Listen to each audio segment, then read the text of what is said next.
everybody, my name is Aaron and I like conquering books. And today we're gonna do something that looked really fun. We're actually gonna do a tier list of everything I read in 2022. Now, if you don't know, I actually read 48 books and graphic novels for 2022, which is my personal record. And I know that may not sound like a lot to some of you guys, but to me, boy, it was an effort. Like, I literally finished the last book on December 31st. So yeah, it should be fun, this one. So yeah, we're gonna go right into the tier list. And for categorization, we have Masterpiece as just the best of the best, the creme de la creme. Then we go to Pretty Damn Good, which is good books that are pretty damn good, but not quite a masterpiece yet. Then we go to Good, which, good. Then Okay, Meh, and the worst thing a book can be, which is forgettable.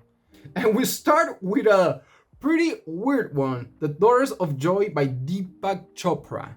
Now, if you don't know this book, good, because it's pretty weird. It is kind of like the attempt to be a Bible, but for a very weird ideology. If you don't know Deepak Chopra, he's kind of a guy that has this ideology that love can heal everything, like actually heal everything, like medicine-wise heal things. And this is kind of like his memorandum, manifesto for this sort of thing. So yeah, it's kind of weird, and it's a pretty weird story, and at the very end it just drops all pretense of being a story and then just goes straight like, hey, this is the ideology we believe in, and they kind of trying to sell you into it, try to buy into it, but yeah, it's pretty meh book story wise. Then we move on to a science fiction one, a classic, is some would say, The Invasion of the Sea by Jules Verne. Now, when you think of Jules Verne, you probably think of 20,000 Leagues of Underwater Journey or Journey to the Center of the Earth, but The Invasion of the Sea was one that the synopsis kind of sounded far interesting, but yeah, the actual book was kind of a dud. Like, the story is that they're trying to build, of course, British people are trying to build this sort of canal, kind of like sea in the Sahara Desert, kind of like break enough of the terrain to bring the ocean in. And yeah, it's just a bunch of guards going to the construction site and getting ambushed and stuff like that. So honestly, it wasn't really inspired, if I'm honest. So I would put it in meh, but better than Daughters of Joy. Then we move on to Project Hail Mary, another science fiction novel by Andy Weir, which is the writer of The Martian, which you most likely know. And yeah, this story is usual Andy Weir stuff, good science fiction, good humor, good story with some good twists, I gotta say. He uses the sort of flashback sort of narrative and then connecting to the present very well. So yeah, this was actually pretty damn good. Then we move on to a classic, Resident Evil Volume 2, The Caliban Cove. Man, if you don't know the Resident Evil novels, you are missing out on some good old fun. I mean, they're not really like great books, like they're gonna change your life, but they're entertaining enough, and especially if you're a Resident Evil fan. This is the second one. This takes place after the Spencer Mansion incident and follows Rebecca going into installation in Maine and of course finding problems. So yeah, I really like this one. I actually didn't like that the first time I read it, but now that I reread it, it's actually pretty good, actually. I would say it's good. Like, no Project Hail Mary, but it's actually good. Then we move on to Tomorrow When the War Began by John Marsden. An interesting read because, first of all, it is set in Australia, and I'm pretty sure it was written by an Aussie given the language it uses. And it gives you this sort of Red Dawn scenario where a bunch of teenagers came back from a camping trip only to find out they have been invaded by a foreign nation, that their parents have been taken hostage and kind of like war prisoners, and they are the only people not captured. So they're trying to figure out what to do, how to fight back. But what I really like about this novel is that they don't go full Rambo. They do have guns, but they know they're not gonna do anything against assault weapons. So they kind of like sneaking around, trying to gather information, gather resources, and just avoid capture. This was actually a surprisingly good novel, so I'm gonna give it a good. Yeah. Then we move on to Starship Troopers by Robert Heinlein.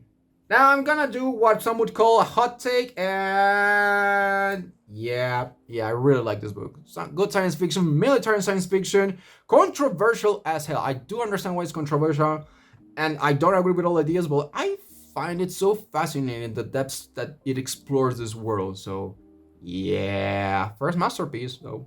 And then, in a complete opposite mood, we go to the latest guides to celestial organisms. Sapphic, historic romance with a lot of spice in it. And yeah, I gotta admit, these sort of novels are my guilty pleasure. Are they good? Well, I kind of see them as kind of Hallmark movies. This one just having a historical setting and being more about the romance and adding just astrology sort of things. So, is it good? It does its job pretty well. It's okay. And then we move on to another romance. Man, I did quite a few romance stories this year. Not really like me. Dear Aaron by Mariana Zapata. This was actually kind of surprising at first. It's a story about this girl called Ruby that is in sort of this pen pal program with a soldier deployed in the middle of nowhere, but we kind of inferred it is either Iraq or Afghanistan. And sort of the exchange they have through email that slowly develops into romance. And half of this novel is really innovative. Like the whole situation with just exchanging information on emails is actually really interesting and kept me hooked. But then halfway through the novel, we kind of drop that and go full romance novel into it. So yeah, it kind of lost me there, but I will say it was pretty okay. Not better than Celestial Mechanisms, but pretty good. Then we go for A Breach of Peace by Daniel Green, a big YouTuber in the booktuber community. And yeah, this is a sort of steampunk Victorian fantasy debut and a novella. Now, I've seen a lot of hate for this novel in the YouTube community, and the main critique is some editorial sort of elements. I really don't know about those things. I mainly judge for the story, and I gotta say the story was pretty intriguing and the world seemed fascinating enough, world built enough, so I would say it was good. Better than none. It was not better than Resident Evil Caliban Cove, sorry, but better, no. I think it's good. Then we move on, to the Ballad of Black Tom. Now, this was a pretty interesting book. The author here is trying to reconcile those feelings of admiration for his work and hate for the man. So this is kind of like rewriting one of H.P. Lovecraft's most racist story and giving a twist so the protagonist is what was the bad guy in H.P. Lovecraft's story. Overall, it was short, but I highly liked it. It kept all the Lovecraftian elements, the cosmic horror things. It was pretty good. Better, yeah, it was pretty good. It was short, to the point, and sweet, kept the horror. It was pretty good. Now, and then we move on to The Diving Bell and the Butterfly. Yeah, I didn't exactly like this book. The story is that this essentially the biography of this author that had a stroke and was left paraplegic, and he managed to still write this novel. Well, it is an incredible achievement that he was able to write even with this sort of disability. The content, to me, it's not exactly great. It really feels like it's just kind of ranting about past memories, how he got there. And yeah, it doesn't really feel big or didn't really left any impressions in me. So sorry, I forgettable, sorry. Then we move on to Dick Sand, the 15-year-old captain. Again, another book by Jules Verne. This year I read 3 books for Jules Verne. Dick Sand, 15-year-old captain, was the most fun I had out of the 3. The Invasion of the Sea was really much of a dud. This one had fun. The title suggests it's a story of a kid, a 15-year-old kid who, due to some circumstances, finds himself as the captain of a boat that has to essentially find somewhere to port, but sabotage and some ill intentions lead him to crash land into Africa. So yeah, it's actually really fun, kind of young adult sort of material. It goes really dark at some places, which I appreciate that. So you know what? I'm gonna put it in pretty damn good. And then we move on to The Witcher. This one is Baptism of Fire. Actually, you know what we're gonna do? We're actually gonna review by order. So first is Blood of Elves, which is this one. I really enjoyed this novel. I didn't expect them to be jumping from character to character so much, but overall I really enjoyed the first part of the journey for between Geralt and Ciri, and yeah, I really liked it, and it's pretty damn good. I would say pretty damn good. Better than Dick said. Better than Mary?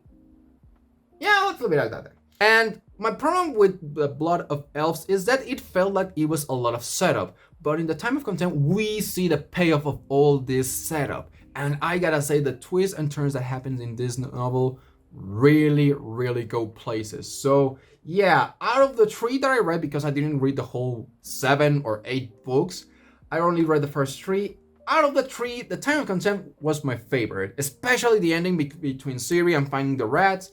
So yeah, this is the masterpiece for me. And then we go back to the Baptism of Fire, which was good. It felt like a big adventure of Geralt going around trying to find Ciri, and I really enjoyed it. So yeah, this was pretty damn good, but not exactly a masterpiece. And then we move on. Fine Print, a graphic novel about romance, fantasy, and very, very spicy by Japan Seijik. Like, Japan Seijik is one of my favorite graphic novel authors. Like, Sunstone is one of my favorite graphic novels ever, hands down. And his new attempt really goes hard into the fantasy, the world building, the lore, but also telling a compelling drama story about a model who has it all, but at the same time she doesn't feel like happy, tries to go back to her old life with her old fiance, but he has moved on, and she goes to making terrible decisions that spiral into making a deal with a demon in exchange for pleasure. Really excited to see where it goes. So yeah, I think it's a masterpiece, as long as, you know, the next volume doesn't mess it up. And then we move on to The City of Steam by Carlos Ruiz Zafón, which is a compilation of short stories. Yeah, I would say this was good. Yeah, pretty good. And then we move on to The Notebook by Nicholas Spark. And I do remember why I wanted to read this one this year. It was to read something out of my comfort zone. And boy, was it out of my comfort zone. Now, I don't really do romance, despite what you will see in this tier list. I'm usually not a romantic novel, but The Notebook is like classic and infamous into my eyes. But actually reading it was what I expected. Really cheesy, really mellow, really romance stereotypes. But it could have been way worse. So I would say it's okay. Man, I'm putting all the romance in okay. Then we move on to Little Women by Louisa May Alcott. I actually really enjoyed this book. I didn't know anything about Little Women except the trailers that I see for the movie. And yeah, this one took me by surprise. I didn't expect it to be this good. I really thought it was a cozy, good old time. It does get dark sometimes, but overall, I really enjoyed it. So yeah, we'll put it as good. Not pretty damn good, but I would say good. Yeah, good.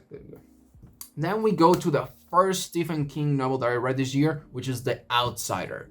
And man, what a great book. It mixes horror elements and fantasy elements, and it does this weird mix that is trying to tell this very realistic, serious story, and at the same time introduces monsters, and you buy it all. I think the ending really let me down a little bit, but it was pretty damn good. So yeah, I'll put it here. And then we move on to The Count of Monte Cristo by Alejandro Dumas. And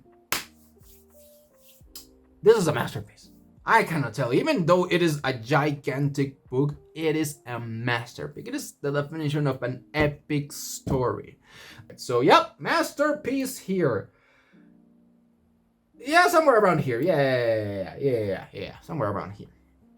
Oh boy. And then we move on to Eragon by Christopher Paolini. Man, I didn't like this one. It is YA fantasy at its worst. It follows all the stereotypes, all there's nothing really new or fresh in this book. And I get that he wrote this when he was 15, but it really shows. So yeah, I'm between meh and forgettable. I'm actually leaning on forgettable. Yeah, sorry. Then we move on to 5 Weeks in a Balloon, again by Jules Verne. The third Jules Verne book that I read this year, and yeah, while more enjoyable by the Invasion of the Sea, its racism really set me off. I know this was written in another time, with through another audience, but man, it really kind of bothers you when they say that everybody in Africa is a savage. I'm gonna put it with the rest of the Romans. It was okay. Yeah, it was okay. And then we move on to Jane Eyre by Erin Bronte. I did not expect to like this book as much as I did. I mean, it's a romance and drama, historic romance drama at that. And yeah, I wasn't expecting anything from this book, but boy, did it surprise me. Jane Eyre, the character, has a lot of wit. Like, she spends time in the library reading bitches left and right, and I am here for it. Like, the overall story was fine, especially for a romance, but yeah, overall I think I actually enjoyed it. I'll be willing to say it is pretty damn good. Jane Eyre, pretty damn good. I'll say, like, my gut tells me it's pretty damn good, but not much more than that. Oh, and then another graphic novel, kinda. It's actually a compilation of comics, the G.I. Joe Classics Volume 1. This is a compilation of the actual classics, the OG comics for the G.I. Joe that were brought in by Marvel. And yeah, I was really excited to see what it was all about, because I heard that this was like the real one, like where people actually died, and not in like the cartoon. But I guess I was really disappointed. Like, the first one, it actually shows you some of the grittiness and darkness that people give the reputation to these comics, but the rest just was the same thing. Like, G.I. Joe winning, nobody losing, Cobra being dumb. So yeah, it started fine, but yeah, it really didn't give me anything else. Like, there was no changes, it was just following the same formula. So yeah, it didn't really give me any incentive to keep reading the other volumes, so this one's meh. And then we move on to Delilah Green Doesn't Care by Ashley Herring Blake. Now, again, these sapphic romances are my guilty pleasure, and this was highly recommended not only because it was surprisingly recommended in TikTok and other YouTubers, but it was also kind of spicy. So I was like, you know what, sure, I'll give it a read. I was highly surprised. Yeah, this was actually really enjoyable. I did not expect this to like. Everything was well balanced. The romance was well balanced, the spiciness was well balanced, the story was well balanced. I could have used a little bit of spice, but you know what? Nothing is perfect. So I would say, to hell with it. It was pretty damn good. Yeah, around Jane Eyre. Yeah. That sounds about right. And then we move. Okay, we're gonna do this again. Then it was the whole trilogy of the Powder Mages, starting with A Promise of Blood by Brian McClellan. And yeah, I really enjoyed this fantasy series. It is this fantasy series based in this sort of Victorian Napoleonic war setting with muskets, bayonets, and cannonballs, and it combines that sort of concept and mixes it with magic. There's like two types of magic: people who can control powder and people who control the whole elements.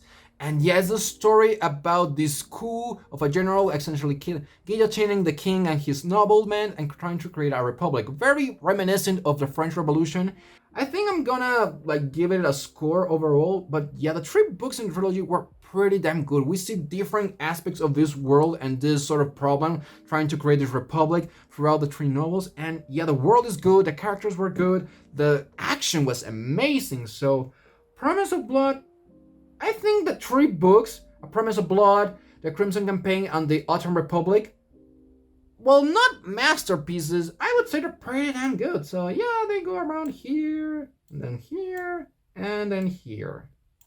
And then we move on to Mountainhead. Now, this was a graphic novel that really came out of nowhere. It's horror, but a lot of drama in it. And it's a story about this guy whose father and him, are nomads. They go around different towns and cities, breaking into people's houses and selling it up and then disappearing. One night, the heist goes wrong, they get arrested, and it turns out that the guy saying his father isn't actually his father. This kid was stolen as a baby from his actual family and raised up by this crazy guy. So they send him back to this family in Canada, and the town he lives in is kind of weird. Like, they live next to this mountain, and there's this sort of sickness spreading around town of people acting real fucking crazy. But people say just, oh, it's just Mountainhead because they spend too much time in the mountain. And things start developing in a very Lovecraftian way.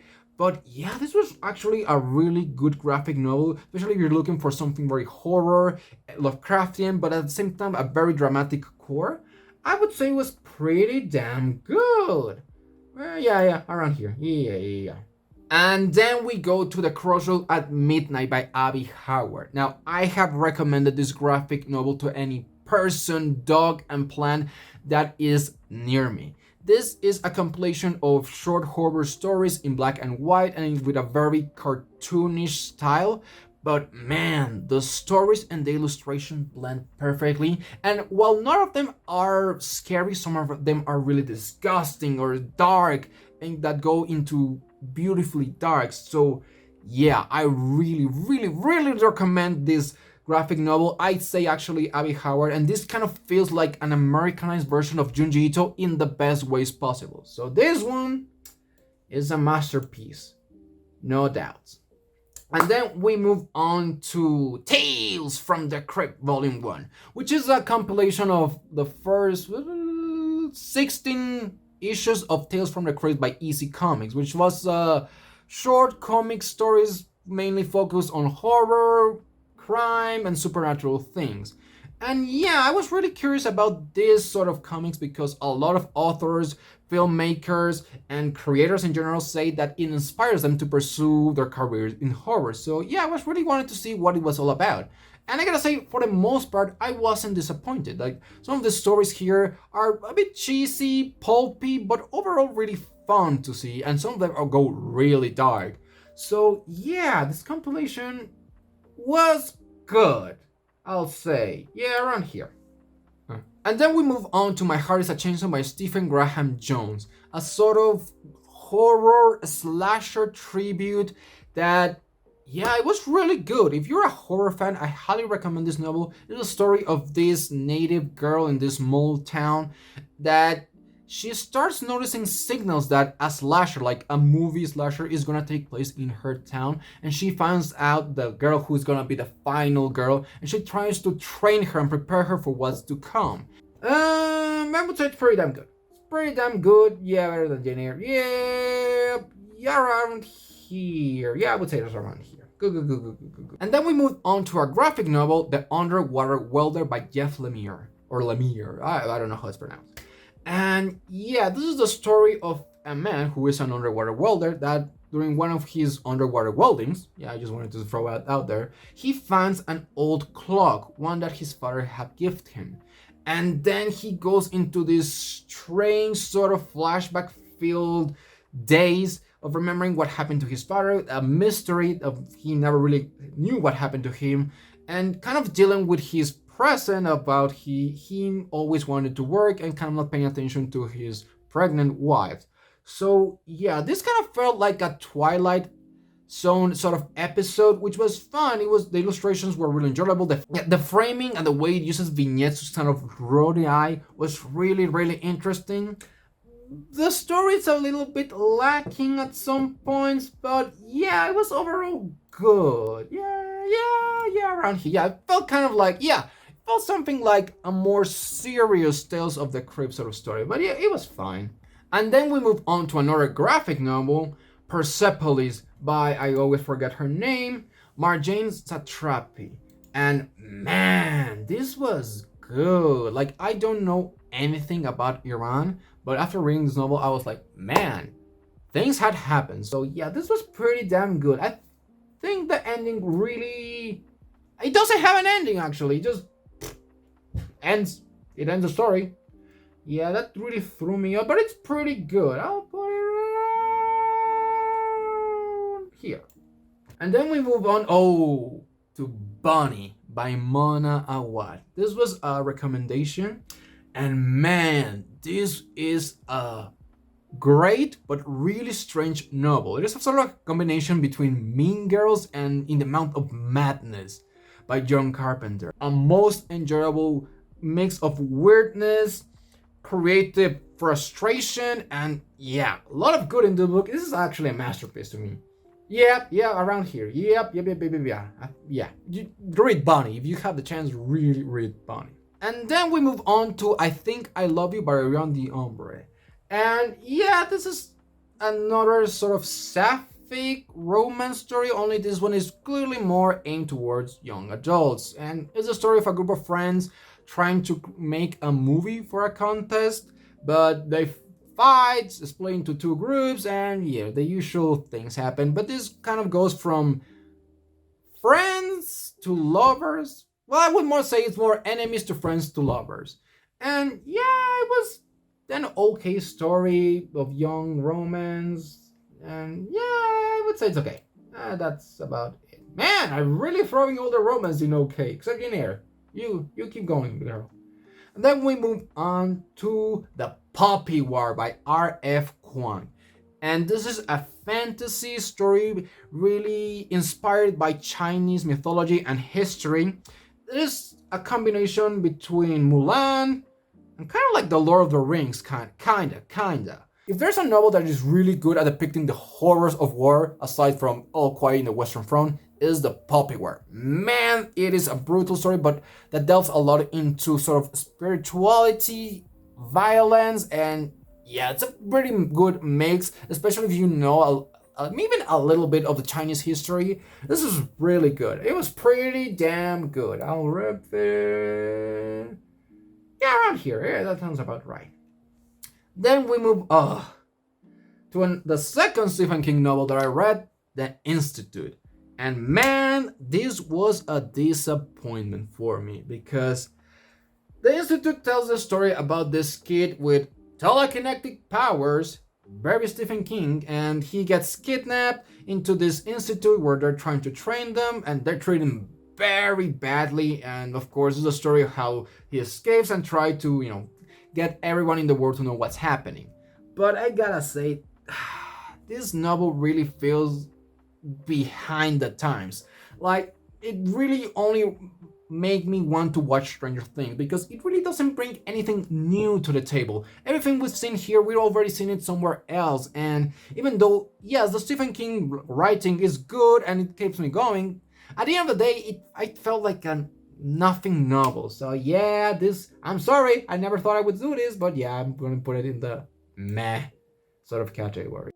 And then we move on to Scythe by Neil Shusterman, a sci-fi young adult novel about a world where people doesn't die anymore, like they can be healed and they don't age. Well, they do age, but they can be reverted. So there's these guys called the Scythes who essentially go around picking people at random for them to die and not to be revived. And yeah, this is a very good story set in a very interesting world. Like, I wanted to learn so much more about these characters, this world. Everything was really well thought out. Is this a masterpiece? I think it is, actually. At least in my mind, it is a masterpiece. You know what? Screw it. Let's make it official. It is a masterpiece. And then we move on to another graphic novel, a kind of ridiculous one called Transformers vs. Terminator. And yeah, the title pretty much says it all. It's set up in this alternate future where the Decepticons essentially are wiping out the Terminators, the Skynet, and the whole thing. So the Terminators send a Terminator back in time so they avoid waking up the Decepticons that crash land with the Autobots onto Earth. And I mean, for as much of a ridiculous concept as this was, it was fine. The story was fine. The action was fine. All the characters didn't feel out of character. So yeah, this was okay. And then we move on to The Martian by Andy Weir. At this point, everybody probably knows The Martian because it has a movie.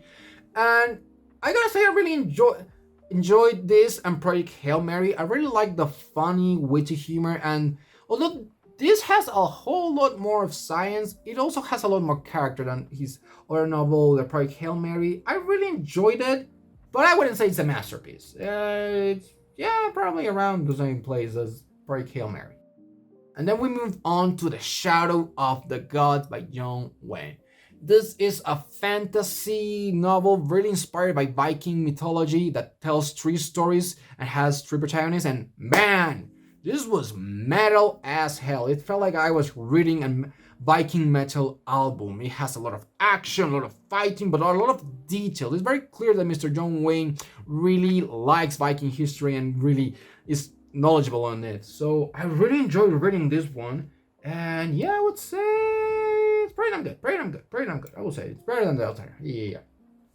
Then we move on to The Books of Blood by Clive Barker, the first volume.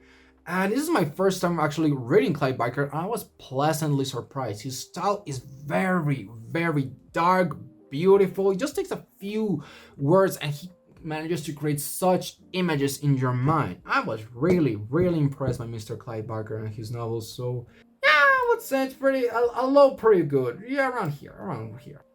And then we move on to H.P. Lovecraft, The Hound and Other Stories, which is a manga adaptation of some of H.P. Lovecraft's less known stories. And yes, I think there's 3 or 4 of them. The thing is, I really liked the illustrations. The stories, I mean, what can you do with them? They're already written. It's impressive that they were able to adapt it into this manga format. But yeah, I don't think there's a lot of merit in the story. Illustration-wise, it's pretty good. It has a good ambience. It has a lot of very dark, gritty, dark details, especially for the monsters. So I would say it's good. And then we move on to Birds of Prey by Wilbur Smith, a story of kind of pirates and adventures in the high sea and revenge. It's a story about revenge.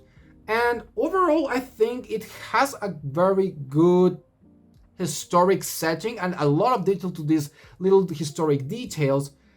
But overall, I think the other like sort of pirate stories like Red Seas Over Red Skies and even the Horatio Horn trilogy really was better. This was fine, but I think it focuses on the wrong details and the female characters were just whoo, man, not great. Except for one, which was a villain. So yeah, this was okay, I guess. And then we move on to Legends and Lattice by Travis Baldree, which, man, a lot of people recommended this novel because it's this cozy, low-stakes sort of fantasy of an orc warrior adventurer that leaves her adventuring days behind and saves up enough money to open up a shop selling coffee.